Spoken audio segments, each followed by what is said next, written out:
في السماء أو كما قال عليه الصلاة والسلام. وقال الله تبارك وتعالى في مقام الآخر إن الله وملائكته يصلون على النبي يا أيها الذين آمنوا صلوا عليه وسلموا تسليما صدق الله العظيم. கணியத்திற்குரிய பெரிய சகோதரர்களே, அல்லாஹ்வின் நல்லடியார்களே, பசந்தீதா வாக்கியாத் அப்படின்னு ஒரு கிதாப் ஹஜரத் மௌலானா பஹருல் உலூம் ஹஜரத் மௌலானா அஷ்ரஃப் அலி தானவி ரஹ்மத்துல்லாஹி அலைஹி மிகப்பெரிய மகான், கல்வி கடல், கல்வி சீமான், ஜபலுல் இல்ம் என்பதாக சொல்லுவாங்க. அதாவது கல்வி மலைன்னே சொல்லலாம். யார்?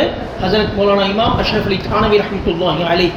அவர் அந்த கிதாபில் ஒரு சம்பவத்தை பதிவு செஞ்சுருக்கிறாங்க. அது அழகான சம்பவம், அதிசயமான சம்பவம். இதுக்கு முன்னாடி நம்ம அதை கேள்விப்பட்டிருக்க மாட்டோம் அதிகமாக. பெரிய நண்பர்களே, ஒரு மிகப்பெரிய வியாபாரி தாஜீர் துருக்கியினுடைய அரசருக்கு சந்திக்க வந்தான். இந்த துருக்கியர்களை பார்த்தீங்க அப்படின்னா அல்லாஹ்வுடைய கிருபையில் ஹரமைன் ஷரீஃபை மக்காவில் இருக்கக்கூடிய மக்காவுடைய பள்ளிவாசல் ஹரம் ஷரீஃப் காபத்துல்லாவாக இருக்கட்டும், மதீனத்துல் முனவ்வரா மஸ்ஜிதுல் நபவியா இருக்கட்டும், இன்னும் பல இடங்களில் பைத்துல் முகத்தஸ் மஸ்ஜித் அக்ஸா பலஸ்தீன், அங்கே எல்லாமே பல பள்ளிவாசல்களை சிறப்பான முறையில் நல்ல கட்டிடக்கலைகளை அமைச்சு கொடுத்தவங்க யார் அப்படின்னா துருக்கியர்கள் தான். சுப்ஹானல்லாஹ். ஏன்னா முதலில் துருக்கியர்கள் பெருமானார் ஸல்லல்லாஹு அலைஹி வஸல்லம் மேல அளவு கடந்த அன்பு வச்சிருந்தாங்க. ரொம்ப அதிகமான வெறித்தனமான அன்பு. இன்னைக்கு கூட நீங்க ஹஜ்ஜுக்கு உம்ராவுக்கு போனீங்க அப்படின்னா துருக்கியர்கள் நீங்க பார்த்தீங்க அப்படின்னா வெறித்தனமா தவாஃப் செய்வாங்க.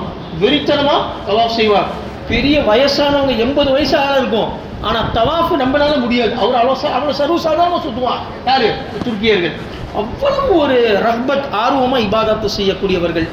அந்த அரசருடைய பேர் என்ன அப்படின்னா சுல்தான் அப்துல் ஹமீத் அஹ்மத் அலி.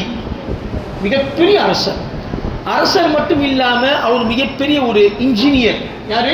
அந்த அரசர், அந்த சுல்தான் அரசர், துருக்கியுடைய அரசர் இருக்கிறாரு, அவர் மிகப்பெரிய ஒரு இன்ஜினியர். அதாவது கட்டிடக்கலைகளை சரியான முறையில் அமைத்து கட்டக்கூடிய ஒரு கலை திறந்த யாரு? அந்த அரசர். அவரை சந்திக்கிறதுக்கு ஒரு மிகப்பெரிய வியாபாரி வந்தார்.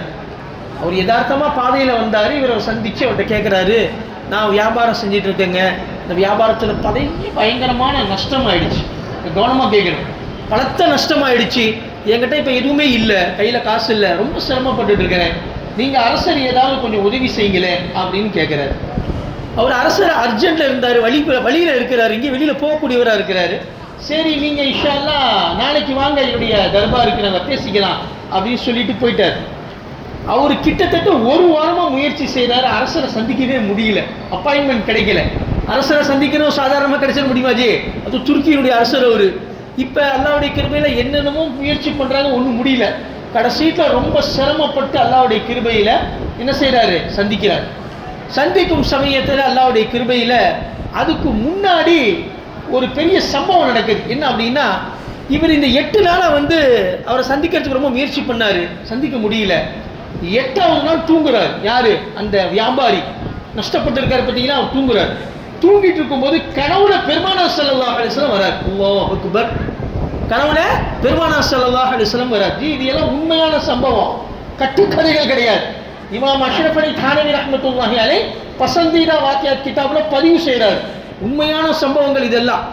இதை கவனமா தெரிஞ்சுக்கணும் வரலாறு. நம்ம இப்போ என்னாச்சு அப்படின்னா, கனவுல பெருமானார் ஸல்லல்லாஹு அலைஹி வஸல்லம் பார்க்குறாரு. பார்த்த உடனே பெருமானார் ஸல்லல்லாஹு அலைஹி வஸல்லம் இவர் சந்திக்கிறாரு, சலாம் சொல்றாரு. இவருடைய நிலைமையெல்லாம் நாயகம் ஸல்லல்லாஹு அலைஹி வஸல்லம் சொல்றாங்க, கஷ்டத்தை எல்லாம் சொன்ன பிறகு பெருமானார் ஸல்லல்லாஹு அலைஹி வஸல்லம் சொன்னாங்க, நீங்க நாளைக்கு கண்டிப்பா அவரை நீங்க சந்திப்பீங்க, ஆனா போய் அவரை சந்திக்கும் சமயத்துல அவர்கிட்ட உதவி கேளுங்க. உதவி கேட்ட பிறகு அவர்கிட்ட சொல்லுங்க, என்னுடைய ஹபீப், அதாவது பெருமானார் ஸல்லல்லாஹு அலைஹி வஸல்லம் சொன்னதாக நாயகம் ஸல்லல்லாஹு சொல்றாங்க, என்னுடைய ஹபீப் யாரு? அந்த துருக்கியுடைய அரசரை பார்த்து சொல்றார், என்னுடைய ஹபீப், நீங்க என்னுடைய அல்லாஹ்வுடைய அடியானுக்கு, என்னுடைய உம்மத்துக்கு உதவி செய்யுங்க அப்படின்னு நான் சொன்னதா சொல்லுங்க அப்படின்னு பெருமானார் ஸல்லல்லாஹு கனவுல சொல்றாரு. இதை கேட்டது ரொம்ப சந்தோஷமாயிடுச்சு இவருக்கு. அந்த 8வது நாள் எப்படியோ முயற்சி பண்ணி ராஜாவை சந்திச்சிட்டார். அரசரை சந்திச்ச பிறகு சலாம் சொல்றாரு, என்னப்பா நீங்க கேட்டா, நானும் வேலையில இருந்துட்டேன், என்ன வியாபார பிரச்சனை உனக்கு, என்ன கஷ்டம், நான் என்ன செய்யணும் அப்படின்னு கேட்டான். அவங்க சொன்னாங்க, பெருமானார் ஸல்லல்லாஹு அலைஹி வஸல்லம் உங்களுக்கு சலாம் சொன்னாங்க. ஆச்சரியமாயிட்டார் யாரு? அந்த மன்னர். அதுக்கப்புறம் சொன்னாங்க, நாயகம் திருமேனி ஸல்லல்லாஹு அலைஹி வஸல்லம் சொன்னாங்க, அதாவது என்னுடைய ஹபீப் கிட்ட நீ போ. யாரு? அரசரை பார்த்து சொல்றாரு, இவர் என்னுடைய ஹபீப், நாயசா சொல்றாங்க, என்னுடைய ஹபீப் கிட்ட நீ போ. அந்த அரசர் ஹபீப்னு சொல்றாரு, என்னுடைய நண்பன் அப்படிங்கிறார். என்னுடைய ஹபீப் கிட்ட போ அப்படின்னு பெருமானார் சொன்னாங்க. அப்படி சொன்ன உடனே ஒரு பை நிறைய தங்க காசுகளை எடுத்து அப்படியே கொடுக்குறாரு. கொடுத்துட்டு மறுபடியும் அந்த வார்த்தையை சொல்லு அப்படின்னாரு. மறுபடியும் சொல்றாரு, என்னுடைய ஹபீப் கிட்ட நீ போ அப்படின்னு பெருமானார் சொன்னாங்க. இன்னொரு பை எடுத்து கொடுக்குறாரு. கொடுத்துட்டு இன்னொரு தடவை சொல்லு அப்படின்னாரு. மறுபடியும் மூணாவது தடவை என்னுடைய ஹபீப் கிட்ட நீ போ, உதவி செய்வான் அந்த அரசரை பார்த்து. உடனே மூணாவது ஒரு பை எடுத்து கொடுக்குறாரு. மாஷா அல்லாஹ், கிட்டத்தட்ட அவர்கிட்ட 3 பை தங்க காசு நிறைய சேர்ந்துருச்சு. ஹதீஸா, தங்க காசு நிறைய 3 பை சேர்ந்துருச்சு. சேர்ந்த பிறகு அவருக்கு மனசுல அந்த சந்தோஷம் தாங்க முடியல அரசருக்கு. ரசூலுல்லாஹி ஸல்லல்லாஹு அலைஹி வஸல்லம் என்ன பார்த்து என்னுடைய ஹபீப் கிட்ட நீ போ, அவன் உதவி செய்வான் அப்படி சொன்னாரே அப்படின்னு மறுபடியும் சமாளிக்காம இன்னொரு பை எடுத்து கொடுக்குறாரு. 4 பை ஒரு கையில கொடுத்துட்டாரு. கொடுத்த பிறகு அந்த தாக்கீர் சொன்னார், போதுங்க அப்படின்ட்டார். அவர் சொல்லாம இருந்தா இவர் கொடுத்துக்கிட்டே இருப்பார். யாரு? இந்த அரசர். அவ்வளவு புடிச்சு போயிட்டார். ஏன்னா அல்லாஹ்வுடைய ரசூல் ஸல்லல்லாஹு அலைஹி வஸல்லம் கடவுளை வந்து ஹபீப் கிட்ட போ அப்படின்னு என்ன நண்பன் சொன்னாரே, என்னால சமாளிக்க முடியல, அழுகுறார் அந்த அரசர். அதுக்கப்புறமே சொன்னாரு, இப்ப என்ன பிரச்சனையில வந்திருக்கிறீங்க? அவர் சொன்னார், வியாபாரத்துல பலத்த நஷ்டங்க, அல்லாஹ்வுடைய கிருபையில நீங்க காசு கொடுத்துட்டீங்க, நான் கடன் எல்லாம் அடைச்சிட்டு புதுமையா ஒரு வியாபாரத்தை இதுலயே இன்ஷா அல்லாஹ் ஆரம்பிச்சு சிறப்பா வாழுவேன். சரி, நீ சொல்றத நான் எப்படி நம்புறதுன்னு கேட்டார். என்ன சொன்னாரு? நீ சொல்றத நான் எப்படி நம்புறது? பெருமானார் ஸல்லல்லாஹு அலைஹி வஸல்லம் என்னுடைய ஹபீப் கிட்ட போன்னு சொன்னார் இல்ல, அதை நான் எப்படி நம்புறது? நான் வேற எல்லாம் எடுத்து உனக்கு கொடுத்துட்டேனே அப்படி. அந்த சமயத்துல நாயகம் ஸல்லல்லாஹு அலைஹி வஸல்லம் கனவுல சொல்லியிருந்தார். அவரு வழக்கமா அந்த அரசர் வந்து என் மேல வந்து ஒரு நாளைக்கு 1000 தடவை தரூத் ஷரீஃப் ஓதுவாரு. ஆனா நேற்று இரவு ஒரு மறந்து தூங்கிட்டாரு, அதை ஞாபகப்படுத்து அப்படின்னாரு. அல்லாஹ் அக்பர். இந்த தாஜிர், இந்த வியாபாரி என்ன செய்யறாரு? அந்த அரசர்கிட்ட சொல்றாரு, பெருமானார் ஸல்லல்லாஹு அலைஹி வஸல்லம் என்கிட்ட சொன்னது உண்மை அப்படிங்கிறதுக்கு சாட்சி என்ன அப்படின்னா, நேற்று இரவு நீங்க வந்து பெருமானார் ஸல்லல்லாஹு அலைஹி வஸல்லம் தரூத் ஷரீஃப் ஓத மறந்துட்டீங்க. டெய்லி 1000 தடவை தரூத் ஷரீஃப் ஓதுவீங்க. ஆனா நேற்று இரவு நீங்க வேலையில இருந்திருக்கீங்க, ஏதோ ஒரு வேலையில ஈடுபாட்டில் இருக்கும்போது மறந்து நீங்க தூங்கிட்டீங்க. அது பெருமானார் ஸல்லல்லாஹு அலைஹி வஸல்லம் என்ன சொல்லி உங்ககிட்ட நினைவுபடுத்த சொன்னாரு அப்படி. அந்த அரசர் அப்படியே ஆடி போயிட்டாரு. அல்லாஹ்வுக்கும் எனக்கும் மட்டும்தான் தெரியும் நான் ஓதாம இருக்கிறது நேத்து. ஆனா வழக்கமா 1000 தடவை ஓதுறது எனக்கும் அல்லாஹ்வுக்கும் மட்டும்தான் தெரியும், அவனுக்கு எப்படி தெரியும்? அப்ப கரெக்ட், பெருமானார் ஸல்லல்லாஹு அலைஹி வஸல்லம் சத்தியமா சொல்லி இருக்கிறாரு. சரின்னு அவர் போயிட்டார்.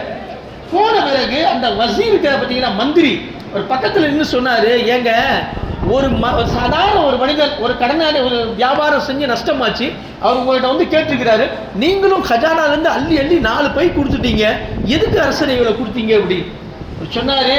அழுதுகிட்டே சொல்றாரு. யாரு? அந்த சுல்தான், துர்க்கியுடைய மன்னர் சொல்றாரு, இந்த பணங்காசு பெருசு இல்ல, என்னுடைய ஹபீப் பெருமானார் என்ன பார்த்து சொன்னார்ல, ஒருவேளை இன்னைக்கு என்னுடைய ஆட்சியே எனக்கு வேணும் நம்ம கேட்டிருந்தா நான் உடனே ஆட்சி எடுத்து கொடுத்துருப்பேன் அப்படின்னாரு. அல்லாஹ் அக்பர். பணங்காசு பெருசு இல்ல பாய், 4 முட்டி 4 பையில அளவுக்கு நான் பண்ணி கொடுத்துருக்கிறேன் தங்க காசுகள், அது பெருசு இல்ல.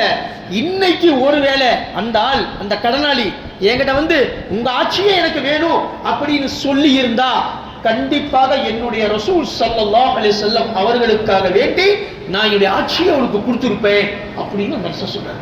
பெரிய அன்பர்களே, அந்த அரசர் வந்து மிகப்பெரிய இன்ஜினியர். நான் சொன்னோம்ல, ரொம்ப பெரிய மிகப்பெரிய இன்ஜினியர். எந்த அளவுக்கு அப்படின்னா, அந்த அரசரை பற்றி பின்னாடி எழுதப்படுது, ஹரம் ஷரீப் காபத்துல்லால பல கட்டிடங்கள் அவங்க தான் கட்டினாங்க இந்த காலத்துல.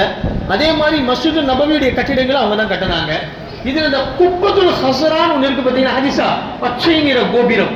அப்போ மதீனா மஜான தேக்கிதோ ஹதரத் பெருமானார் ஸல்லல்லாஹு அலைஹி வஸல்லம் மனைவி துணைவி ஹதரத் ஆயிஷா சித்திகா ரலியல்லாஹு தஆலாவுடைய வீடு. அந்த வீட்டுக்கு மேல அப்படியே அந்த பச்சை குப்பம், பச்சை கோபுரம். மதீனால பார்த்தீங்கன்னா அந்த பச்சை கோபுரம் போட்டு பார்த்தீங்கன்னா அந்த லைட்ல இருக்கு பாருங்க வாட்சில, பச்சை கோபுரம். அதுக்கு பேர் வந்து அரபியில குப்பத்துல் ஹஸரா, பச்சை நிற கோபுரம். அந்த கோபுரத்தை அவர் தான் கட்டினார். அல்லாஹ் அக்பர். இந்த கோபுரத்தை துருக்கியினுடைய அரசர் தான் கட்டினார். அவ்வளவு பெரிய இன்ஜினியர். எப்படி அப்படின்னா, அதாவது நீங்க உண்மையில சொல்ல அசந்து போடுவோம், நம்ம 3000 ஹாஃபிஸ்களை உருவாக்கினார் முஹம்மது அலி பாய். அந்த குப்பத்துல் ஹஸரா கட்டுறதுக்காக வேண்டி அந்த துருக்கியினுடைய அரசர் 3000 யத்தீம்கள், அனாதைகள், மிஸ்கீன்கள், ஃபகீர்கள், அவங்க பிள்ளைகளை எல்லாம் தத்தெடுத்து ஒரு மதரசாவை உருவாக்கி அந்த மதரசா துருக்கியில ஹாஃபிஸ்கள் ஆக்கினாங்க. எல்லாத்தையுமே 3000 ஹாஃபிஸ் மாணவர்களை உருவாக்கி நேர அந்த பிள்ளைகளை எல்லாம் மஸ்ஜிது நபவிக்கு கூட்டிட்டு வந்து, எப்ப பெருமானார் ஸல்லல்லாஹு அலைஹி வஸல்லமுடைய உடலை மதீனாவில் இருந்து கடத்துவதற்காக வேண்டி பல முனாஃபிக்குகள் திட்டம் போட்டார்களோ அதை முறியடிக்க வேண்டும் என்பதற்காக வேண்டி ஈயங்களை எல்லாம் நல்லா கரைச்சி பெருமானார் ஸல்லல்லாஹு கபருக்கு கீழே அப்படியே பூரா அப்படியே எல்லாம் ஊற்றி அப்படியே கட்டடம் மாதிரி கட்டி அதுக்கு மேலே என்ன செஞ்சிருக்க இந்த குப்பத்துல் ஹஸ்ரா அப்படிங்கிற பச்சை நிற கோபுரத்தை கட்டினார். அந்த 3000 ஹாஃபிஸ்மார்களுமே ஒசுவோட ஒவ்வொரு செங்கலையுமே ஒவ்வொரு கல்லையுமே குர்ஆனுடைய ஆயத்துக்களை ஓதிக்கொண்டே என்ன செஞ்சாங்க, கட்டினாங்க. அல்லாஹ் அக்பர். பாய் சாதாரணமா கட்டல பாய், அது குப்பத்துல் ஹஸ்ராங்கிற பச்சை நிற கோபுரத்தை சாதாரண கொத்தனார் கட்டினது கிடையாது. 3000 ஹாஃபிஸ்கள் குர்ஆனை ஓதி மனனம் செய்யக்கூடிய ஹாஃபிஸ்களை துருக்கியுடைய மன்னர் தன்னுடைய செலவிலே அந்த பிள்ளைகளை பராமரித்து குர்ஆனுடைய ஹாஃபிஸாக ஆக்கி மதீனாவுக்கு கூட்டிட்டு வந்து அந்த பிள்ளைகளை ஒசுவோடு, ஒரு ஹாஃபிஸ் கூட ஒசு இல்லாம அதை கட்டல, ஒசுவோடு ஒவ்வொரு செங்கலை எடுத்து வைக்கும் சமயத்தில் குர்ஆனை ஓதிக்கொண்டே கட்டப்பட்ட கட்டிடம் தான் அந்த குப்பத்துல் ஹஸ்ரா பச்சை நிற கோபுரம். அல்லாஹ் அக்பர். யார் கட்டினா? அந்த துருக்கியுடைய மன்னர். அதே மாதிரி அல்லாஹ்வுடைய கிருபையில பைத்துல் முகத்தஸ் சொல்றோம் பார்த்தீங்களா, மஸ்ஜித் அக்ஸா பலஸ்தீனில் இப்போ சண்டை நடந்துச்சு. ஹதரத் சுலைமான் அலைஹிஸ்ஸலாமுடைய காலத்துல அதாவது ஜின்னுகளால் கட்டப்பட்டது. பைத்துல் முகத்தஸ் அப்படிங்கிறது ஒரு ஏரியாவுடைய பேரு, பள்ளிவாசல் பேர் கிடையாது. அந்த ஏரியா மஹல்லா பேர் தான் பைத்துல் முகத்தஸ். அதுக்குள்ள இருக்கக்கூடிய ஜின்னுகளால் கட்டப்பட்ட பள்ளிவாசல் மஸ்ஜிதுல் அக்ஸா. என்னவா கஸா கஸா கஸான்னு சொல்றோம் பார்த்தீங்களா, காசா காசான்ட்டு அந்த மஸ்ஜிதுல் அக்ஸாங்கிறது ஹதரத் சுலைமானுடைய காலத்துல ஜின்னுகளால் கட்டப்பட்டது. இந்த அதுக்கப்புறம் பார்த்தீங்கன்னா இந்த கோல்டு நிறத்தில் பார்த்துருப்பீங்க, கோல்டு கலர்ல அப்படியே குப்பா கட்டியிருப்பான். அந்த குப்பாவை கட்டினது இந்த துருக்கி மன்னர் தான். அல்லாஹ் அக்பர். பெரிய என்பதிலே ஹஜரத் அஷ்ரஃப் அலி தானவி ரஹ்மத்துல்லாஹி எழுதுறாங்க, 3000 ஹாஃபிஸ்மார்கள் ஒசுவோட குர்ஆனை ஓதிக்கொண்டே ஒவ்வொரு செங்கலையும் ஒவ்வொரு கற்களை வைத்துதான் இந்த குப்பத்துல் ஹஸ்ரா அப்படிங்கிற பச்சை நிற கோபுரத்தை ரௌஸா கதஸ்க்கு பக்கத்தில் கட்டப்பட்டது. அது மட்டும் இல்ல, அந்த இன்ஜினியர், அந்த அரசர் யாரு, துருக்கியினுடைய அரசர் சொல்றாரு, பெருமானார் ஸல்லல்லாஹு அலைஹி வஸல்லமுடைய இந்த குப்பத்துல் ஹஸ்ராவை கட்டும் சமயத்தில் 20 கிலோமீட்டருக்கு அப்பால் தான் கல்லை எல்லாம் போய் உடைச்சு கொண்டு வந்தான். அல்லாஹ் அக்பர். ஏன் அப்படின்னா பக்கத்திலேயே உடைக்கலாமே அப்படின்னு கேட்கிறாங்க. பெருமானார் ஸல்லல்லாஹு அலைஹி வஸல்லம்க்கு எந்த தொந்தரவும் ஏற்படக்கூடாது. அல்லாஹ் அக்பர். மஸ்ஜிது நபவியில, மதீனத்துல் முனவ்வரால மஸ்ஜிது நபவியில நாயகம் திருமேனி ஸல்லல்லாஹு அலைஹி வஸல்லம் உறங்கிக் கொண்டிருக்கின்றார். அந்த கல்லை உடைக்கும் சமயத்தில் அவருக்கு எந்த விதமான துன்பங்களும் தொந்தரவும் ஏற்படக்கூடாது. ஆகையால் 20 கிலோமீட்டருக்கு அப்பால் நீங்கள் போய் இப்படி கற்களை எல்லாம் உடைத்து அங்க இருந்து அல்லாஹ்வுடைய கிருபையில கொண்டு வந்து இந்த குப்பத்துல் ஹஸ்ரா அப்படிங்கிற பச்சை நிற கோபுரத்தை உருவாக்கினார் என்பதாக ஹஜரத் இமாம் அஷ்ரஃப் அலி தானவி ரஹ்மத்துல்லாஹி அலைஹி கூறுகிறார். பெரிய பேர்லே சொல்லப்படக்கூடிய நோக்கம் என்ன அப்படின்னா, அல்லாஹ் சொல்றான், இன்னல்லாஹ மலாயிகத்துஹு யுஸல்லூன அலன் நபி யா அய்யுஹல்லதீன ஆமனு ஸல்லு அலைஹி வஸல்லிமு தஸ்லீமா. நிச்சயமாக பெருமானார் ஸல்லல்லாஹு அலைஹி வஸல்லம் மேல அல்லாஹ் தஆலாவே ஸலவாத் ஓதுறான். நாம இல்ல ஜி, இன்னல்லாஹ அபு बेशक अल्लाह ताला हुजूर सल्लल्लाहु अलैहि वसल्लम पर दरूद शरीफ पढ़ते हैं. அவங்களே ஓதுறாங்க. யாரு? அல்லாஹ் ஓதுறான். இன்னல்லாஹ நிச்சயமாக அல்லாஹ் தஆலா என்ன செய்றான்? தரூத் ஷரீஃப் படிக்கிறான். இன்னல்லாஹ வ மலாயிகத்துஹு யுஸல்லூன். அது அல்லாஹ் மட்டும் ஓதுறது இல்ல, மலக்குமார்களும் ஓதுறாங்க. அல்லாஹ் ஓதுறான், மலக்குமார்கள் ஓதுறாங்க. எல்லாம் ஓதிய பிறகு அல்லாஹ் சொல்றான், யா அய்யுஹல்லதீன ஆமனு, ஓ ஈமான் கொண்ட விசுவாசிகளே, ஸல்லு அலைஹி வஸல்லிமு தஸ்லீமா, நீங்களும் பெருமானார் ஸல்லல்லாஹு அலைஹி வஸல்லம் மேல தினந்தோறும் ஸலவாத்தை ஓதுங்கள். ஆரம்பத்தில் அல்லாஹ்வுடைய கிருபையில நம்ம ஹாஜி சாப் நியமத் பாய் படிச்ச 3 பத்துவா ரம்ஜானுடைய மாசத்துல அல்லாஹ் பெருமானார் ஸல்லல்லாஹு அலைஹி வஸல்லம் ஆமீன் சொல்றாங்க. பத்துவா யார் கொடுக்கறாங்க? ஜிப்ராயில் அலைஹிஸ்ஸலாத்து வஸ்ஸலாம். எதுக்காக வேண்டிஜி? முதல்ல புனித மிக்க ரமலானுடைய மாதம் யாருக்கு கிடைத்து அவருடைய பாவங்கள் மன்னிக்கப்படவில்லையோ அவர்கள் இந்த பூமியில் வாழ தகுதியற்றவர்கள், அவர்கள் அழிந்து போகட்டும் யா ரசூலல்லாஹ், நீங்கள் ஆமீன் சொல்லுங்க. இரண்டாவது யாரு ஜி? உங்களுடைய பெயரை சொன்ன பிறகும் கூட அந்த இடத்தில் ஸலவாத்தை ஓதாமல் மௌனமாக இருக்கின்றார்களே, அவர்களும் இந்த பூமியிலே வாழ தகுதியற்றவர்கள், அவர்களும் இந்த உலகத்தை விட்டு செல்ல வேண்டும், அவர்களும் மரணிக்க வேண்டும், அவர்களும் நாசமாகட்டும் என்பதாக பத்துவா கொடுத்தாங்க ஹஜ்ரத் ஜிப்ராயில். பெருமானார் ஸல்லல்லாஹு அலைஹி வஸல்லம் ஆமீன் சொன்னார். மூணாவது யாருக்கு? பெற்றோர்கள் இருந்து அவர்களுக்கு பணிவிடை செய்யாமல் அவருடைய மனங்களை யார் புண்படுத்துகின்றார்களோ அவர்களும் இந்த பூமியில் வாழ தகுதியற்றவர்கள், அவர்களும் நாசமாகட்டும் என்பதாக பெருமானார் ஸல்லல்லாஹு அலைஹி வஸல்லம் பத்துவா கொடுத்திருக்கிறாங்க. அல்லாஹ் தஆலா அப்படிப்பட்ட மோசமான பத்துவால இருந்து உலகத்தில் இருக்கக்கூடிய எல்லா முஸ்லிம்களை பாதுகாத்து அருள் புரிவானாக. ஆமீன். பெரியவர்களே, அது மாதிரி நம்ம எப்பெல்லாம் பெருமானார் ஸல்லல்லாஹு அலைஹி வஸல்லம் ஸலவாத் அதிகமா ஓதணுமோ அல்லாஹ்வுடைய கிருபையில் அல்லாஹ்வுடைய உதவி நமக்கு கிடைக்கும். பாருங்க, அல்லாஹ்வுடைய கிருபையில அந்த அரசர் அல்லாஹ்வுடைய கிருபையில தினந்தோறும் அல்லாஹ்வுடைய ரசூல் ஸல்லல்லாஹு அலைஹி ஸலவாத்தை ஓதுனாங்க. அவங்களுக்கு அல்லாஹ் தஆலா எவ்வளவு பெரிய பாக்கியத்தை கொடுத்தான். அதே மாதிரி அந்த தாஜீர், அந்த வியாபாரி அல்லாஹ்வுடைய ரசூல் ஸல்லல்லாஹு அலைஹி வஸல்லம் தரூத் ஷரீஃப் ஓதுனாங்க. அதன் காரணமாக அவருடைய தேவைகள் எல்லாம் பூர்த்தியாச்சு, கடன்கள் அடைக்கப்பட்டது, மறுவாழ்வை அல்லாஹ் தஆலா அவங்களுக்கு ஏற்பாடு செஞ்சு கொடுத்தான். இது எல்லாம் என்ன காரணம்? பெருமானார் ஸல்லல்லாஹு அலைஹி வஸல்லம் மேல நம்ம அதிகமா தரூத் ஷரீஃப் படிச்சுக்கிட்டே இருக்கணும். ஆச்சுங்களா? அதே மாதிரி பெருமானார் ஸல்லல்லாஹு அலைஹி வஸல்லம் சொல்றாங்க, தர்ஹம் ஃபில் அர்தி வர்ஹம் ஃபிஸ் ஸமா.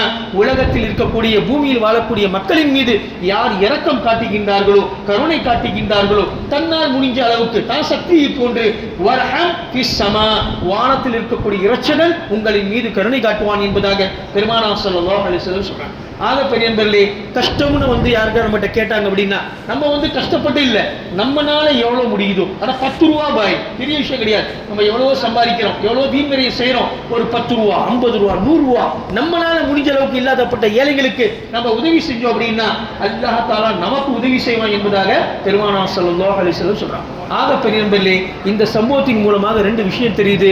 இல்லாதப்பட்ட ஏழைகளுக்கு உதவி செய்யணும், இரண்டாவது நம்முடைய சக்திக்கு தகுந்த போல் அதே போன்ற பெரியவர்களே அதிகமாக பெருமானார் ஸல்லல்லாஹு அலைஹி வஸல்லம் மேல தரூத் ஷரீஃப் படிக்கும். இன்ஷா அல்லாஹ் வல்ல ரஹ்மான் இந்த புனிதமிக்க ரமலானிய மாசத்துல அதிகமா அல்லாஹ்வுடைய கிருபையில தௌபா செய்யக்கூடிய பாக்கியத்தையும், அதிகமாக பெருமானார் ஸல்லல்லாஹு அலைஹி வஸல்லம் மேல தரூத் ஷரீஃப் படிக்கக்கூடிய பாக்கியத்தையும், இல்லாதப்பட்ட ஏழைகளுக்கு புனிதமிக்க ரமலானிய மாசத்துல மனம் திறந்து தாராளமாக உதவி செய்யக்கூடிய பாக்கியத்தையும் உலகத்தில் படைக்கப்பட்ட ஒவ்வொரு மனிதனுக்கும் தந்த அருள் புரிவானாக. வாஹிரு தஅவானா அல்ஹம்துலில்லாஹி ரப்பில் ஆலமீன். அஸ்ஸலாமு அலைக்கும் வரஹ்மத்துல்லாஹி வபரகாத்துஹு.